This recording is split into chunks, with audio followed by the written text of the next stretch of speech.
आप सभी को प्रभु यीशु मसीह के नाम में जय मसीह की। मेरे भाई और बहनों, देखते हैं कि मसीह परिवार में किस प्रकार से विवाह का कार्यक्रम किया जाता है और किस प्रकार से वर और वधू को आशीर्वाद दिया जाता है, उनके विवाह का कार्यक्रम किया जाता है और किस प्रकार से उन जोड़ों को आशीर्वाद दिया जाता है और किस प्रकार से हम मसीह लोग को किस प्रकार से उनके साथ में विवाह संबंधित बातें को उनके बीच में रखते हैं और किस प्रकार से परमेश्वर के सामने और उसके नथनों में जीवन का श्वास फूका। पहला मनुष्य जो पृथ्वी पर था वो है आदम, और उसका अकेला रहना अच्छा नहीं है, इसलिए परमेश्वर ने बाई पर से निकालकर, नर में से निकालकर नारी को बनाया। अगर आप इसको नहीं जानना चाहते तो मैं आपको बताना चाहता हूँ, अगर आप MBBS या MD डॉक्टर को भी पूछ सकते हैं, एक पसली जो है वो पुरुष में कम है और एक पसली जो है वो स्त्री में ज्यादा है। मेरे प्रियो, परमेश्वर ने नर और नारी करके बनाया और पहला जो विवाह है अदन के वाटिका में हुआ है और परमेश्वर ने उन दोनों को अदन के वाटिका में रखा है। लेकिन परमेश्वर चाहता है कि ये चाहता है कि हमेशा पुरुष के लिए एक अच्छी वाइफ स्त्री मिले, और परमेश्वर का ये वायदा है कि परमेश्वर की मनुष्य का अकेला रहना क्या नहीं है, अच्छा नहीं है, उसके लिए एक सहायक होना चाहिए। और उन दिनों में परमेश्वर ने एक पुरुष के लिए एक स्त्री को बनाया है। हालेलुया। प्रभु आपको आशीष दे। क्योंकि समय हमारे पास कम है, सीधा हम लोग विधि की ओर जाएंगे।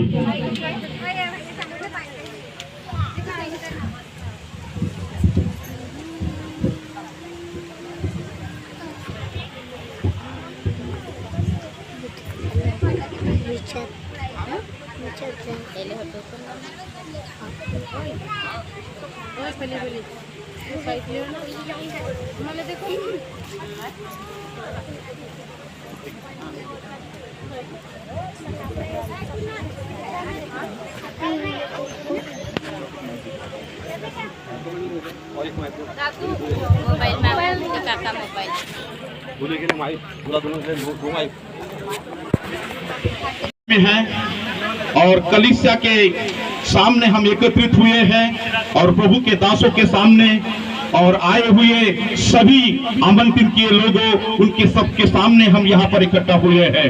और बाइबल कहती है कि विवाह जो है सब बातों में आदर की बात समझी जाए।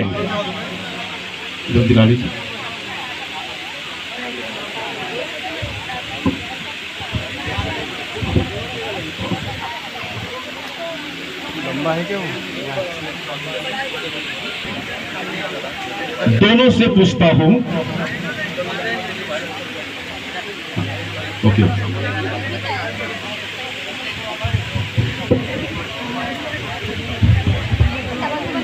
हेलो हेलो, अरे वो वायर लंबा है क्या? मैं आप दोनों से परमेश्वर के न्याय के दिन जब सबका मन का भेद खोला जाएगा तो तुम्हें भी उत्तर देना होगा। इसलिए मैं तुम दोनों को दृढ़ आज्ञा देता हूं, यदि व्यवस्था के अनुसार तुम लोगों का युवा ना हो तो कुछ बाधा है तो अभी अंगीकार करें। मैं तुम निश्चय से कहता हूं, जितने विश्वर के वचन के सहमति के विरोध विवाह जोड़ा जाता है वो विश्वर से नहीं पर उनके विवाह की व्यवस्था के अनुसार उचित नहीं है। अब मैं आप दोनों से कहता हूं, ठीक है, मैं हेमराज से कहता हूं,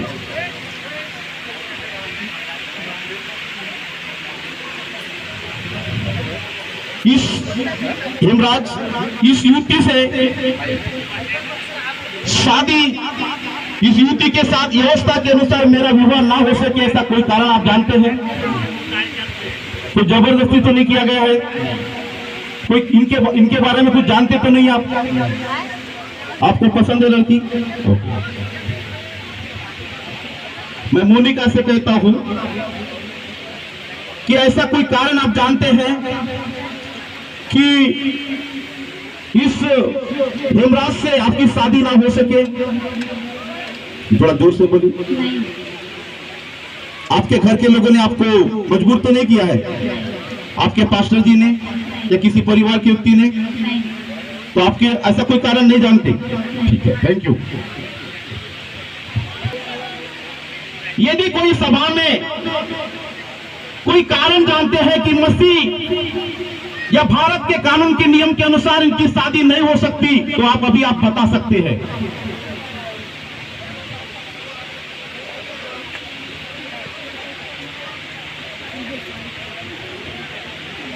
धन्यवाद आपके सहकार्य के लिए।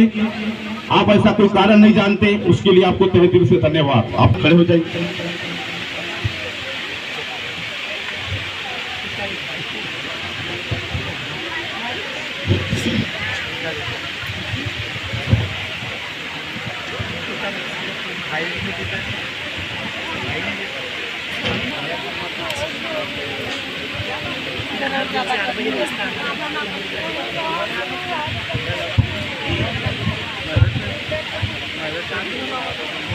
मैं हेमराज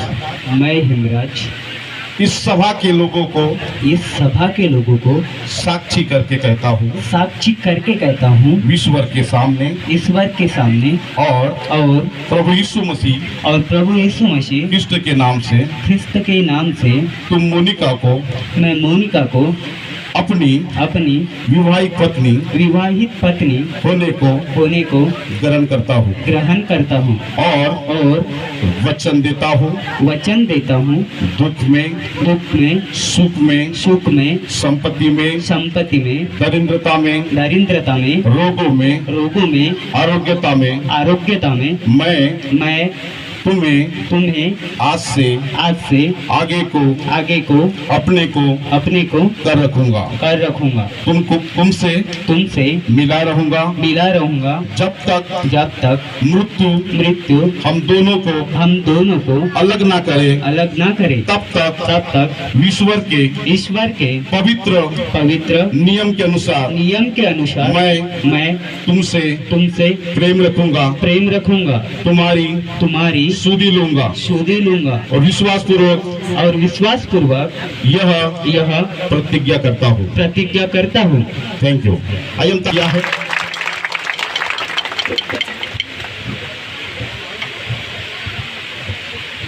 संपत्ति में दरिद्रता में रोगों में आरोग्यता में आज तुमसे आगे को अपना कर रखूंगी।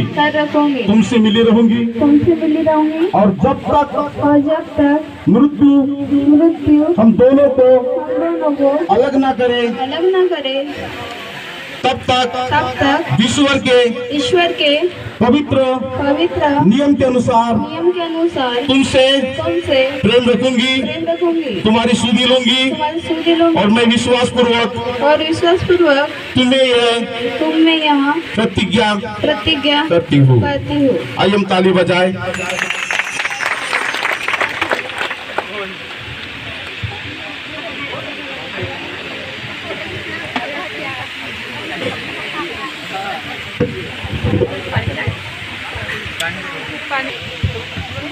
Thank you pastor.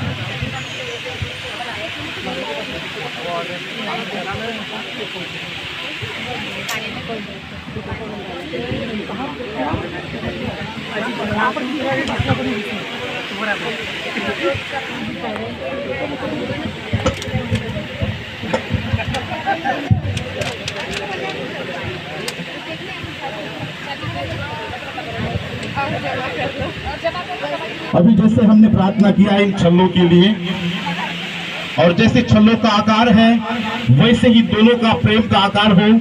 जैसी शादी हो तो इस छल्ले से मैं तुम्हें ब्याहता हूँ अपनी देह से तुम्हारी प्रतिष्ठा करता हूँ और अपनी शारीरिक संपत्ति तुम्हें देता हूँ।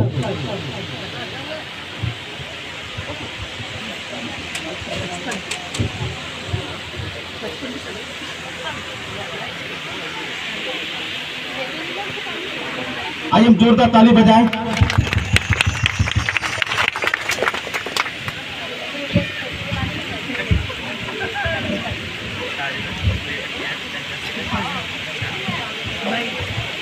इस छल्ले से तुम्हें ब्याहती हूँ, अपने देह से तुम्हारी प्रतिष्ठा करती हूँ और अपनी सारी संपत्ति तुम्हें देती हूँ।